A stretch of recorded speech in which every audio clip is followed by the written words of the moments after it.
Brics continues to expand at an incredible pace. Every few weeks, there seems to be a new country joining this influential organization. Originally formed as a bloc of emerging economies from the global south, Brics now represents more than 40% of the global economy and over half the world's population. Just recently, on January 17th, Nigeria officially became a partner country in Brics, which brings it one step closer to full membership. This is huge because Nigeria, with the largest population in Africa, is the sixth most populous country in the world. It's a significant addition to the group. The announcement came from the Brazilian government, as Brazil currently holds the Brics chair for 2025. Brics operates on a rotating chairmanship system, with South Africa leading in 2023, Russia in 2024, and now Brazil in 2025. The Brazilian government has made it clear that Brics's key objectives are twofold: strengthening South-South cooperation and reforming global governance. When critics from Western countries argue that Brics is fractured or lacks a clear direction, they often miss the larger picture. Brazil has consistently outlined Brics' mission: to promote deeper political and economic integration among the countries of the global south, those once colonized by Western powers, and to challenge the dominance of Western-led global institutions, especially in the context of the United Nations and the financial systems. One major point of contention is the current structure of the UN Security Council, which is heavily influenced by the West. Brics aims to bring reform to this and other international organizations that continue to serve the interests of former colonial powers. Brics is not just about cooperation among its member nations, it's also about reshaping the global order to reflect the interests of the global south. In 2024, while Russia held the Brics chair, a comprehensive report was released outlining the organization's ambitions to overhaul the international monetary system. Essentially, Brics is working to challenge the dominance of the US dollar in global trade, and it's proposing a multi-currency system as an alternative. Through initiatives like the Brics cross-border payment system, these countries are already engaging in trade using their national currencies, reducing their reliance on the US dollar. The idea is to move away from the dollar's grip on global transactions and create new financial systems that are less vulnerable to manipulation or seizure by Western powers, as we've seen with Russia, Venezuela, Iran, and Afghanistan. The Brics bloc is also exploring ways to settle trade imbalances by using commodities like gold, wheat, or minerals, bypassing traditional financial systems dominated by the West. Many nations from the global south are eager to join Brics, as they see it as a means to build a new financial order that is not controlled by colonial legacies. With Nigeria's recent admission, Brics now consists of 19 countries, 10 full members and 9 partner nations. This marks a milestone in Brics' evolution. The updated map of Brics members shows the latest additions. Just 2 weeks before Nigeria's inclusion, Indonesia also became part of Brics. Indonesia, with the world's 4th largest population and 7th largest economy, holds significant geopolitical weight. The inclusion of Indonesia is a powerful statement, especially considering Indonesia's historical role in the non-aligned movement and its hosting of the 1955 Bandung Conference. This event brought together Asian and African countries striving for independence from Western colonialism. In a sense, Brics is modernizing the vision of the Bandung Conference and the non-aligned movement. Just as these groups sought an alternative path in the 20th century, Brics is attempting to establish a 21st century alternative to the Western-dominated world order, particularly in financial matters. Now, the full Brics members include Brazil, Russia, India, China, and South Africa, the original founding members. Over time, the group has expanded to include Egypt, Ethiopia, Indonesia, Iran, and the UAE in 2024.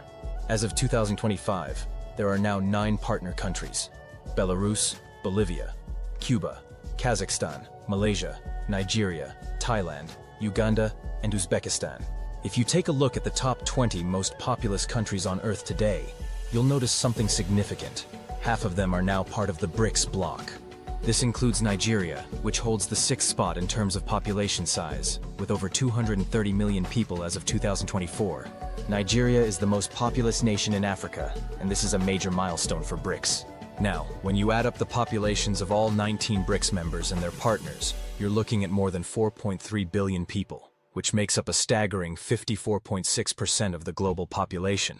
This data comes from the International Monetary Fund, which I rely on for these insights because of its regular updates and accessible figures. While other sources might vary slightly, the IMF's data is considered one of the most reliable. In 2024, the world population is estimated at 7.92 billion, and Brics nations now account for more than half of that total. As Brics continues to expand, this share will only grow. Nigeria's inclusion is especially crucial, not just for its population, but because Nigeria has one of the world's fastest-growing populations. India, another Brics member, is currently the most populous country globally and also has the fastest-growing population. From 2024 to 2037, India is expected to add 147 million people, but Nigeria is right behind, projected to see 65 million births in the next decade and a half. If we look at the fastest-growing countries by sheer numbers, not percentage, half of the top 10 are Brics members: India, Nigeria, Ethiopia, Indonesia, and Egypt. The rise of Brics cannot be overlooked. It now represents the majority of the global population, and Nigeria, in particular, is symbolic of the broader shift happening in the world. Lagos, Nigeria's largest city, is expected to become the world's largest megacity by the end of the century. Speaking of demographic trends, by 2100, Africa will make up 38% of the global population, up from just 18% today.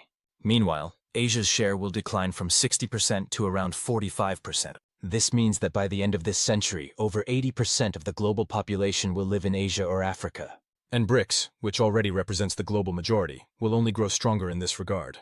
It's a shame that, despite these changes, many Western political leaders, media figures, and academics still seem to view the world through a Western-centric lens. The reality is that the West represents only about 13 to 14% of the global population, and this gap is growing. It's not just the population that matters, it's also the economy. Many Brics countries have some of the world's fastest-growing economies. China, for instance, is the largest economy globally when measured by GDP at purchasing power parity, and it's also an industrial powerhouse. Together, the 19 Brics members and their partners account for 42.2% of the global economy. With Nigeria joining, Brics is edging closer to controlling half of the world's GDP. Nigeria itself is a major economic player. It has the second largest economy in Africa, following Egypt. And Egypt, along with Nigeria, South Africa, Algeria, and Ethiopia, forms the core of Africa's growing economic strength. As of now, all 5 of Africa's largest economies are either already part of Brics or likely to join soon. Egypt is a full member, Nigeria is a partner, and South Africa, as a founding member, is the 3rd largest economy in Africa. Algeria, invited to become a Brics partner in 2024, is the 4th largest. And Ethiopia, now a full member, rounds out the top 5. Despite the challenges that many African nations face, including poverty and underdevelopment, partly due to the legacy of Western colonialism, their sheer population size and growing economies make them significant global players. For example, Egypt's economy is now larger than Australia's, and Nigeria's economy surpasses that of the Netherlands.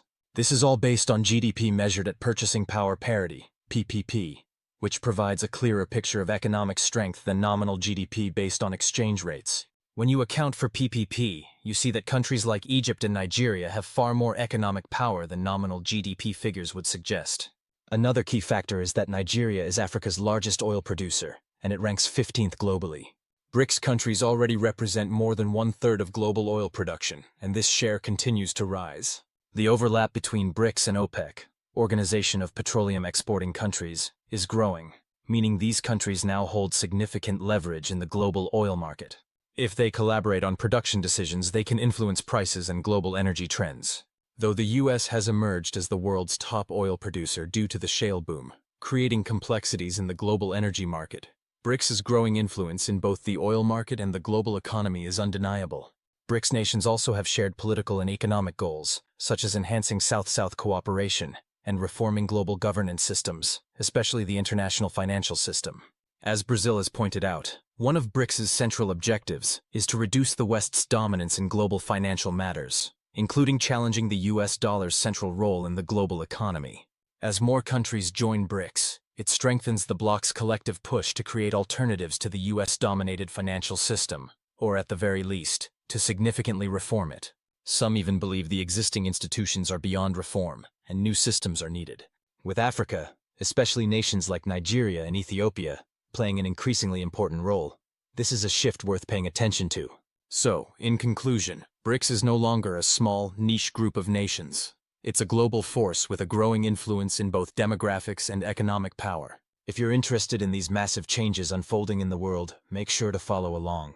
Don't forget to like and subscribe. This is Ancient Craft, and I'll see you next time.